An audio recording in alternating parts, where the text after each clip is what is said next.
Dana Carvey has signed on to the film. He hangs out with Don Simpson. So I don't know if people out there know much about Don Simpson in the Bruckheimer Simpson thing. This guy was a madman. He's passed away. He passed away in late 1995, like 6 months after Bad Boys came out. He was a madman, like the drug use, the excess, like anything you could think 80s Hollywood excess and extravagance. This guy lived it. And Carvey's hanging out with Don Simpson for like a weekend, and Carvey's freaked out by Don Simpson and like all the stuff he does to the point where he's like, "Fuck this! The script's not good. These guys are nut. I'm not going to sign on to this anymore." So they lose Dana Carvey, they lose John Lovitz. Then they go to Martin Lawrence. He's got this big show. They sign him on. So now they've got to figure out who they're going to pair with him. Martin Lawrence. So first they go to Arsenio Hall. Arsenio Hall says no.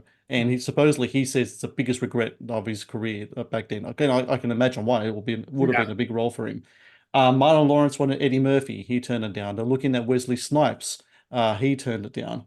And then, this is where things get kind of complicated because there are like three different stories as to how Will Smith came on board.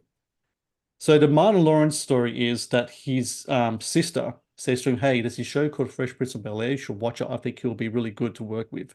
And from through that recommendation, Martin Lawrence advocates for Will Smith. He comes on. However, Bruckheimer and Michael Bay, who had been on a project for a while now, they both say that they're the ones that got Will Smith on board.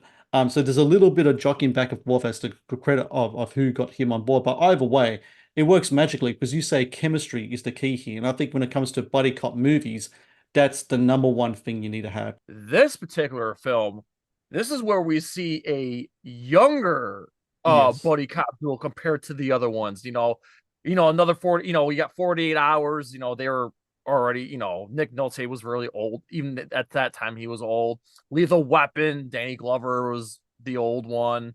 Like, Beverly Hills Cop, okay, at the time, Eddie Murphy was young, but this time we have two young up and coming guys, so the appeal works for like people like us at the time. It has more appeal for us, the younger generation, than it does like the old heads. I mean, now we're the old heads for these movies, but at the time, like, I feel like what made this movie stand out more than the other buddy cop movies is that they're younger, more energetic, and it was easier for people like us to gravitate to.